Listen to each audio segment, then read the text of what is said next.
جہاں مرضی جس گھاٹ سے چاہے پانی پیے، جہاں سے مرضی چارہ لے، تو شتر بے مہار کو کہتے ہیں سدا۔ تو یہ انسان بھی گمان کرتا ہے کہ میں بھی سدا ہوں، مجھے کوئی کیوں پوچھے، میرے جذبات پہ کوئی کیوں قدغن لگائے، مجھے کیوں روکے کوئی۔ بالخصوص جوانی کے ایام کے اندر جوان کو بڑا ہوتا ہے کہ کوئی مجھے کیوں، وہ تو ماں باپ کے کہنے میں بھی نہیں آنا چاہتا، وہ کہتا ہے کیوں مجھے روکتے ہیں، میری جوانی ہے، میرے جذبات ہیں، مجھے آزادی سے جینے دو، کیوں میرے راستے میں رکاوٹ بنتے ہو، میں سدا ہوں۔ اللہ فرماتا ہے نہیں، ایک اونٹ تو سدا ہو سکتا ہے، جس کو میں نے اشرف المخلوقات بنایا ہے اس کو تو سدا نہیں چھوڑوں گا، اس کو تو پابند بناؤں گا حکام کا۔ اب وہ کہتا ہے کہ نہیں نہیں، یہ کیسے دوبارہ اٹھائے جائیں گے؟ اب دوبارہ وہی بات پھر آ گئی، الم یک نطفۃ من منی یمنا۔ اللہ فرماتا ہے ایک بوند تھی نا، پانی کا ایک قطرہ تھا جو رحم مادر میں رکھا گیا، ثم کان علقہ، پھر وہ پانی کا قطرہ لوتھڑا بنا، فخلق فسوی، پھر اللہ نے اسے پیدا فرمایا اور پھر ٹھیک ہموار کیا، فجعل منہ الزوجین الذکر والانثی، پھر اس سے وہ جوڑ بنائے، کوئی مرد بنایا کوئی عورت بنائی۔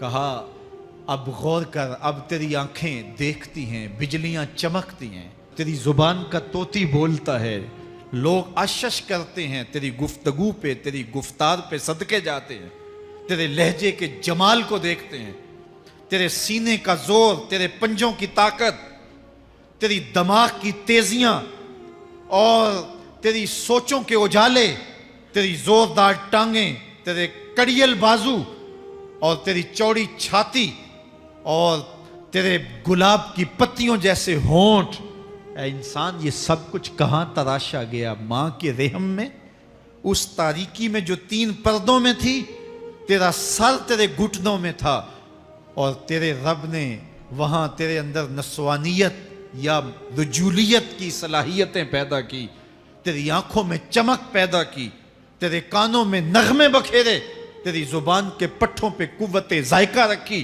تجھے بولنے کی صلاحیت دی، تیرے پنجوں میں زور رکھا۔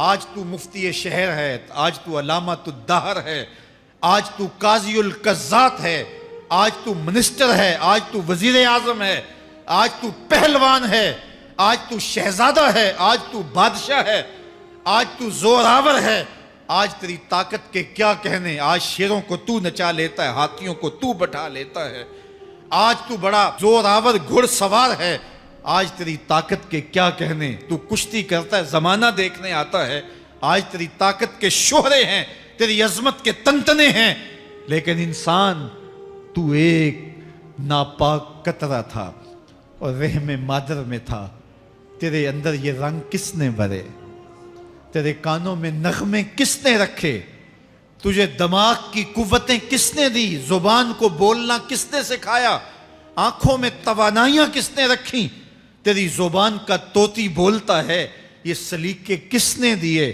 پھر اللہ فرمایا، کتنا زوردار بیان ہے، الیس ذالک بقادر علی ان یحیی الموتیٰ، جو ماں کے پیٹ میں ایک نطفے کو ایک خوبصورت انسان بنا سکتا ہے، ہڈیوں کو جوڑ کے دوبارہ انسان نہیں بنا سکتا؟ کیا وہ دوبارہ تجھے کھڑا نہیں کر سکتا اپنے سامنے پیش ہونے کے لیے، جس کے حکموں کو تو نے توڑا ہے، جس کے فرامین کا تو نے مذاق اڑایا ہے؟ کیا وہ اتنا ہی بے بس ہے کہ اپنے حضور تجھے جو ہے وہ کھڑا ہی نہیں کر سکتا ہے؟ جس رب نے تجھے ماں کے شکم میں شکل دی، حضرت شیخ فرید الدین عطار بولتے ہیں، سانے کزتی سلاتی می شود، ایسا کاریگر ہے مٹی سے بادشاہ بنا ڈالتا ہے۔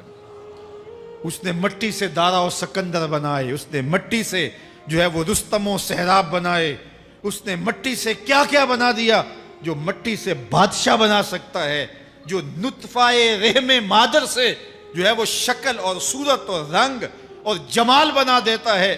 تیری صورت نکھرتی ہے، تیرے ہونٹ گلابی ہیں اور تیری نرگسی آنکھیں ہیں، تیرے ریشمی بال ہیں اور تیری خوبصورت رنگت ہے، تو چال چلتا ہے تو لگتا ہے قیامت چل رہی ہے، تیرا قد رانا جو ہے وہ صنوبر کو شرماتا ہے، تیری گفتار کے تنتنے ہیں، جس نے اتنی خوبصورت شکل ماں کے رحم میں بنائی، کیا وہ ہڈیوں کو جوڑ کے دوبارہ انسان نہیں بنا سکتا؟ وہ دوبارہ انسان بنائے گا اور پھر تجھے اپنے حضور کھڑا کرے گا۔ اور ایک حدیث میں آتا ہے اللہ بندے کو اپنے حضور کھڑا کرنے کے بعد اپنے سامنے سے ہٹنے نہیں دے گا جب تک 5 سوال نہیں پوچھ لے گا۔ ان عمرہ ہی فیما افنا ہو، اس کی عمر کے بارے میں پوچھے گا کہاں ضائع کی؟ میں نے تجھے زندگی دی 60 سال 70 سال 40 سال 50 سال، اس زندگی کو کہاں گزار کے آیا ہے؟